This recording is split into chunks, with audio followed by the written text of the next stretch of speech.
শুভ সকাল আমার প্রিয় পরিবার, তোমরা সবাই কেমন আছো? আশা করি সবাই খুব ভালো আছো, সুস্থ আছো, আর আমিও খুব ভালো আছি। কোচবিহার জেলা থেকে আমি সুস্মিতা আবারও চলে আসলাম তোমাদের সামনে কুয়াশায় ভরা একটা গ্রামের সকালের ভিডিও নিয়ে। মাঘ মাসে প্রথম কুয়াশা পড়লো মনে হয় আজকে না কালকেও পড়েছে, আজকে নিয়ে দুদিন হলো কুয়াশা পড়ছে। পুরো কুয়াশায় ঢাকা বলতে পারো, কারো বাড়ি পর্যন্ত দেখা যায় না। কিন্তু পৌষ মাসটা আবার ভালোই গেছে, রোদ দিয়েই গেছিলো বলতে পারো। পৌষ মাসটা এরকম কুয়াশা ছিল, এক দুদিনের মতো হয়তো পড়েছে, আর আকাশ এমনি এমনি মেঘলা থাকতো, কিন্তু রোদ ছিল। কিন্তু মাঘ মাসে দেখি ভালোই কুয়াশা, আর ঠান্ডাটা মাঘ মাসে বেশি পড়ছে।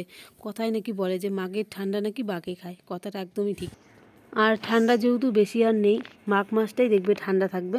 আর ফাল্গুন মাসের দিকে তো তখন মনে হয় গরমের টান পড়েই যায়, দিনের বেলা ভালোই গরম লাগে, আর রাতের দিকে কিন্তু ঠান্ডা লাগলেও ঠান্ডাটা সহ্য করার মতো। তো এদিকে আমাদের সকালের কিন্তু কাজকর্ম এখনও কিছু হয়নি, বাসি কাজকর্ম এখন শুরু হবে।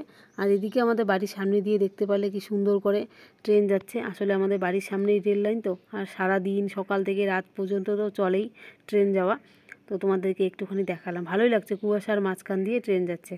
আর এদিকে আমার শাশুড়ি দেখো সকাল সকাল বাথরুম থেকে ছাগল বের করলো। এখন ছাগলগুলোকে বাড়ির বাইরে বেঁধে রাখবে, তারপর এদিকে বাসি কাজকর্ম চলবে আর কি করা, বাথরুম পরিষ্কার করবে। তো এদিকে আমি ঘর টরগুলো এখন ঝাড় দেবো। ঘর ঝাড় দেবো বলতে হচ্ছে এই ভিডিওটা কিন্তু আমি আবার অনেকক্ষণ পরে করছি। আমার কিন্তু সকালে স্নান টান করা শেষ, এখন 9টার একটুখানি বেশি বাজে। কারণ এই ঘরটা এমনিতে ঝাড় দিয়েছিলাম সকালের দিকে, তো বিছানাটা তখন আর ঝাড়তে পারিনি। তো চাদরটা তুলে এখন ঝাড়বো। বিছানা চাদরের মধ্যে অনেক নোংরা, আমার মেয়ে যে বই পড়ে একদম মানে অবস্থা শেষ করে। বই পড়ে ঠরে এত নোংরা করে রাখে বিছানা, সন্ধ্যাবেলার দিকে বই পড়েছিল, তো বিছানাটা নোংরা করে রেখেছে। তো এখন এই চাদরটা তুলে ঝাড়লাম, আর একবার আর কি ঘরটা ঝাড় দিতে হবে। আর এদিকে যে আমার ছোট সোনামা বিছানার মধ্যে না কালকে সন্ধ্যেবেলার দিকে হিসু করে দিয়েছে, হালকা একটুখানি হিসু করেছে, তো তাই এই কাপড় একটা দিয়েছি যাতে তোষকটা না ভিজে যায়। তো এই কাপড়টা আবার রেখে দিলাম, কাপড়টা আর কি কেচে দিতে হবে। তো আজকে আর কাচবো না, অন্য আরেকদিন কেচে দেবো। অন্য দিন বলতে হচ্ছে কালকেই আর কি কেচে দেবো, আজকে থাক। তো ওইদিকে যে চাদরটা এখন ভালো করে পেতে নিচ্ছি, চাদরটা পাতা হলে তারপর গিয়ে আর কি সকালের খাবার বানাবো। আর এদিকে দুপুরের খাবারের আবার চিন্তা লেগে গেছে, আসলে চাল না শেষ হয়ে গেছে। তো আমার বর আর কি দেরি করে চাল নিয়ে আসবে, কারণ ওর আবার 2টোর দিকে কাজে যাবে। তো আস্তে আস্তে ও চাল নিয়ে আস্তে আস্তে তখন আর রান্নার সময় থাকবে না। যদি বাড়িতে থাকতো তাহলে তো রান্না করা যেত দেরি হলেও, কিন্তু যেহেতু ও কাজে যাবে 1টা 1:30টার মধ্যেই চলে যায়, 1:30টার মধ্যে বাড়ি থেকে বেরিয়ে যায়। তো ওই সময় তো রান্না করে ও যেতে পারবে না, খাওয়া দাওয়া করে যেতে পারবে না। চাল নিয়ে আসবে কখন, তারপর রান্না হবে, তারপর খাবে। তো এদিকে আমার বর বলছিল, তারপর এদিকে শাশুড়ি যে ঘরে তো আতপ চাল আছে, তো ডাল আছে ঘরে, যে খিচুড়ি বানানোর জন্য। আর আমারও ইচ্ছে করছে, আজকে যেহেতু ভালোই কুয়াশা পড়েছে আর ঠান্ডাও আছে, আর এই শীতকালে তো খিচুড়ি খেতে ভালোই লাগে। তো এর জন্য খিচুড়ি, বাঁধাকপি ঘন্ট, আর আমার বরকে বললাম যে দোকান থেকে 2টো ডিম নিয়ে আসার জন্য। তো আর বেগুন ভাজা করবো এদিকে, তো গেল ডিম নিয়ে আসার জন্য। আর এদিকে চা পাতা নেই, তো বললাম চা পাতা নিয়ে আসার জন্য, কারণ চা করে খাবো এখন। আর এদিকে তোমাদের সাথে কথা বলতে বলতে দেখো আমার বিছানা গোছাও কিন্তু শেষ হয়ে গেছে। বিছানার চাদরটা না তোষকের নিচে গুজে দিচ্ছি, যাতে বিছানার চাদরটা নেমে না যায়। আমার মেয়ে যে বসে বসে বই পড়ে, একবার বিছানার মধ্যে ওঠে একবার নামে, তো এইভাবে কী হয় বিছানার চাদরটা নিচে নেমে যায় যদি ভিতরের দিকে গুজে না দিই। তো ভালো করে আর কি চারিদিকে গুজে দিলাম, আর তাহলে কী হয় বিছানার চাদরটা টান টান হয়েও থাকে, আর দেখতেও ভালো লাগে। আর দেখবে বিছানার চাদর যদি টান টান হয়ে টান টান করে পাতা যায় না, তখন দেখবে বিছানাটা দেখতেও খুব সুন্দর লাগে। তো এদিকে হয়ে গেল বিছানা গোছানো, এখন এই যে কম্বলটা ভাঁজ করে রাখছি। তো এখন চলো যাবো রান্নাঘরে। তো তার আগে যে তোমাদেরকে একটুখানি দেখালাম, তো দেখো কি সুন্দর করে বিছানাটা পাতা হয়েছে, একদম টান টান করে, আর দেখতেও কিন্তু ভালো লাগছে। তো তারপর এদিকে চলে আসলাম বাইরে কাপড় আর কি শুকোতে দিতে। তো স্নান করে এতটা ঠান্ডা লেগে গেছিলো যে কাপড়গুলো তখন আর শুকোতে দিইনি, আর কুয়াশাও খুব ছিল। তো এর জন্য এখন আর কি কাপড়গুলো শুকোতে দিচ্ছি। আর আজকে বেশি একটা কাপড় বেরোয়নি, কাঁথা বেরিয়েছে আর কি কয়েকটার মতো, 3-4টার মতো কাঁথা। তো এই যে কাঁথাগুলো এখন দিচ্ছি মেলে। তো মেলে দিয়ে তারপর যাবো রান্নাঘরে। তো এই যে দেখো দুপুরে রান্না তোমাদের দেখাচ্ছি, আতপ চালের খিচুড়ি রান্না করেছি, তার সাথে বাঁধাকপি ঘন্ট আর হচ্ছে ডিম ভাজা। তোমাদের তো আগেও বলেছি, আর তোমাদের সাথে রান্নাটা আর কিছুই শেয়ার করতে পারলাম না, কারণ সোনামা উঠে পড়েছে। আর ছোটো বাচ্চা থাকলে জানোই, মানে ওর সময় নিয়ে আমাদের চলতে হয়, ও তো আর আমাদের সময় নিয়ে চলবে না। মানে এই দেখবে ঘুমাচ্ছে খুব সুন্দর, এই উঠে পড়ে কোনো সময় অনুযায়ী, এখন আরও মানে ঠিকঠাক করে ঘুমায় না সময় অনুযায়ী, যে এই সময়টাও ঘুমালে যাতে আমার কাজের সুবিধা হয়, এরকম করে একদমই ঘুমায় না। আর ও তো ছোটো, ও তো আর বুঝবে না যে এই সময় আমরা কাজে ব্যস্ত থাকবো, তাহলে ও ঘুমাবে।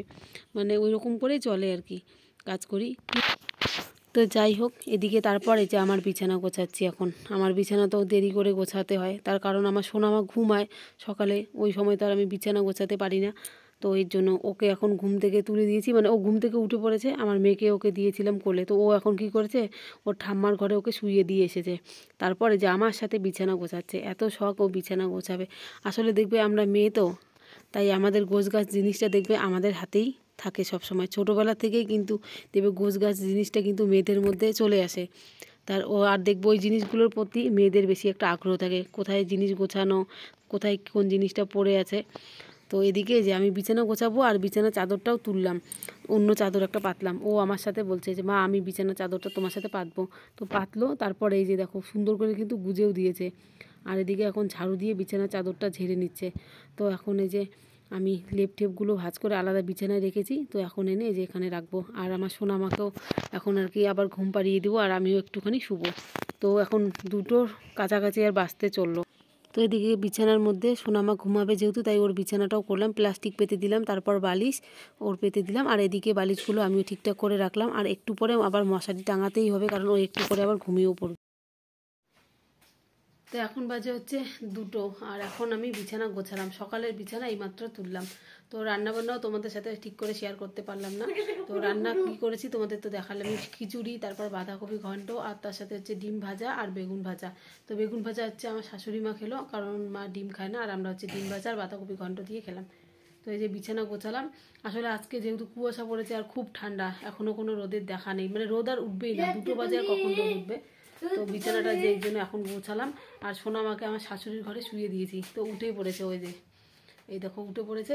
তো ওকে এখন এই বিছানায় শোয়াবো, আর এখন আমিও একটুখানি শুবো, আর মানে দুজনকে নিয়ে একটুখানি আমিও এখন শুবো।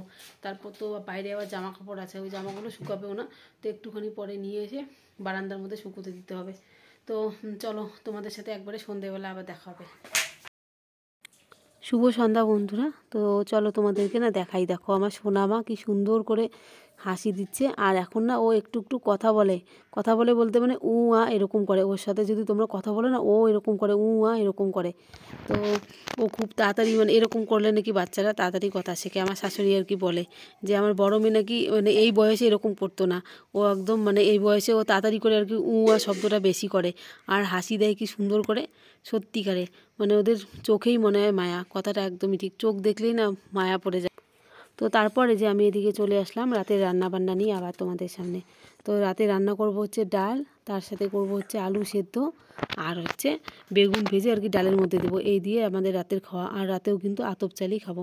তারপর আর আমার বর চাল আনতে যায়নি, কারণ ওর এদিকে আর সময় হচ্ছিল না, বাড়িতে কাজ করতে করতে দেরি হয়ে গেছে, ডিউটিতে যাওয়ার সময় হয়ে গেছে। তো বলছে রাতের দিকটা আর কি কোনো রকম করে চালাতে, কালকে সকাল সকাল নিয়ে আসবে। আর কোনো অসুবিধা নেই, আমরাই তো খাবার, অন্য কেউ তো খাবে না। আর এরকম হতেই পারে আর কি অসুবিধা।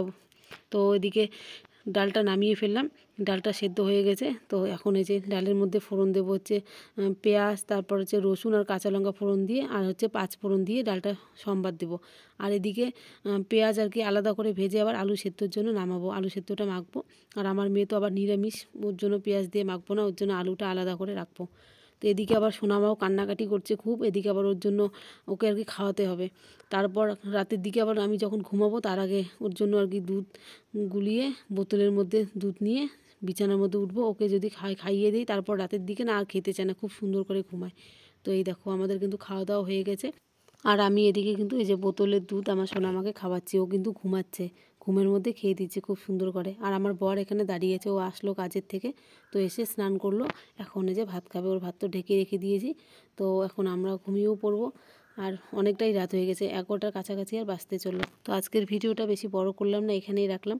কেমন লাগলো অবশ্যই জানিও কমেন্টে, পারলে লাইক করে দিও, আর আমার চ্যানেলটিকে সাবস্ক্রাইব করে আমার পাশে থেকো। কালকে আবার আসবো খুব সুন্দর একটি ভিডিওর সাথে।